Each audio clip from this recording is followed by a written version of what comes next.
이번에 총선 과정에서 그 막말 논란을 빚고 있는 후보들을 보면은 막말을 아예 안 하는 후보는 있지만 막말을 딱 한 번만 하는 후보는 없다는 것을 볼 수가 있는데, 이번에 김준혁 후보 역시 마찬가지입니다. 자고 일어나면 또 새로운 막말이 자꾸만 불거져 나옵니다. 이번에는 퇴계 이황 선생을 향해서도 차마 입에 담기 거북한 그런 성적 표현을 썼다, 이래서 논란인데요.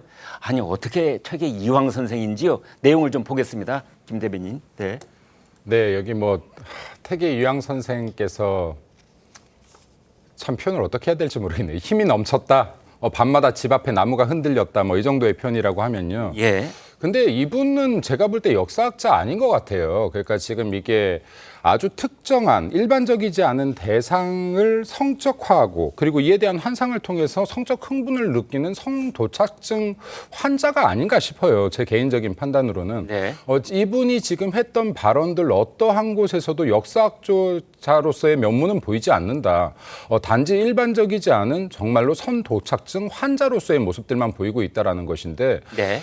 민주당에 좀 묻고 싶습니다. 이 정도로 국민을 대표할 후보들이 없습니까? 네, 이거 조금만 확인했다라고 하면은 네. 이 사람 좀 정상이 아니구나라는 판단을 좀 할 수 있었을 것 같아요. 네. 국민을 대표하는 300명 안에 들어가야 되는 자리입니다. 네. 어떻게 이렇게까지 후보 검증을 안 할 수가 있습니까?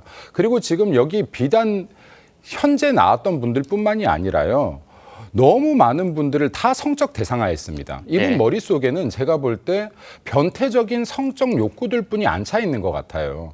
그래서 지금 이 분에 대한 평가 자체를 냉정하게 하고 후보 사퇴를 시켰어야 함에도 불구하고 선거까지 끌고 가고 있는 민주당에 대해서 국민 여러분들께서 분명한 심판을 좀 해주시기를 간청드리고 싶습니다. 네. 방금 김 대변인께서 하신 말씀 중에 진행자가 몇 부분을 조금만 순화를 해서 말씀을 드리겠습니다. 변태적 성적 욕구, 성도착증, 이제 이거는 지금 김준혁 후보가 바로 그것이다라는 말씀은 아니고요. 지금 국민의힘의 한동훈 비대위원장도 오히려 정신과 치료를 받아야 되는 것 아니냐라는 식으로 얘기를 했잖아요.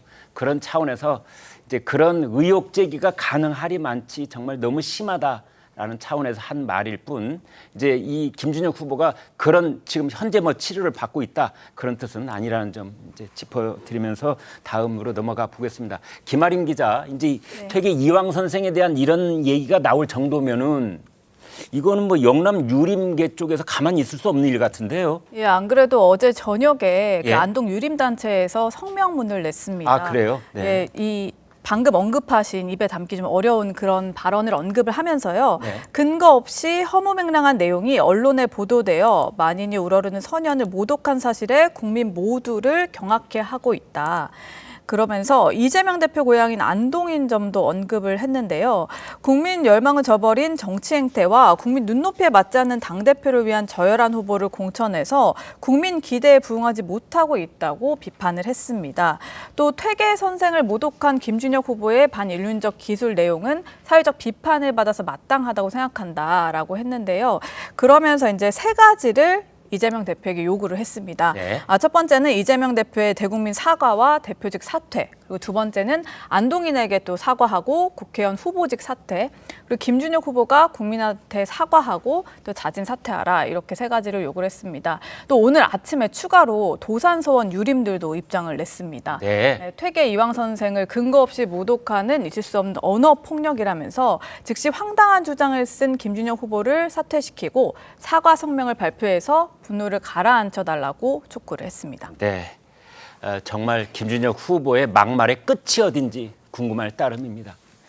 전지현 변호사, 근데 또 새로운 얘기가 나왔는데, 영조대왕의 어머니이자 숙종 임금의 후궁인 숙빈 최 씨에 대해서도 또 얘기를 한 게 있다고 그래요?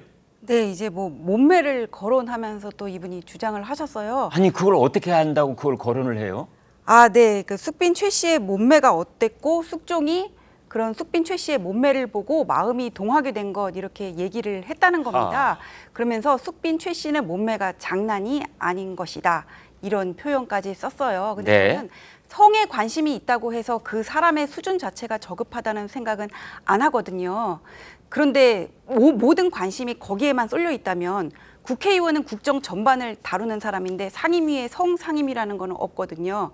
근데 모든 관심이 거기만 있다면은 이 사람이 국정 전반을 다루는 국회의원으로 가기에 과연 적합한지 국민들은 의구심을 가질 수밖에 없는 내용이고, 그리고 국민들의 성인지 감수성이 지금 어느 정도냐면 아, 저 사람 예쁘지 않아? 쟤 너무 귀엽게 생겨서 이런 얘기를 해도 아, 그런 얘기는 하지 마라. 외모는 그 사람을 외모는 그런 얘기는 하지 마라. 전지현 이렇게 옆에서 가르쳐 주거든요. 젊은 네. 사람들이. 근데 그 정도 수준인데 학자라는 분이 저렇게 공개적인 석상에서 대놓고 몸매니 얼굴이니 저런 얘기를 하면은 네. 듣는 사람이 매우 불편한 부분이 있고, 더군다나 역사학자인데 이대생 그 성상납 부분처럼 근거가 없이 그런 얘기를 한다는 데서 무책임한 부분이 느껴지기 때문에 여러분들이 그 공분을 사고 계신 게 아닌가 그런 생각이 듭니다. 네, 역사 공부를 하거나 역사를 주제로 이제 학생들 또는 대중들하고 소통을 할 때 이제 흥미를 좀 유발시키기 위해서 여러 가지 비유나 표현을 쓸 수는 있다고 보지만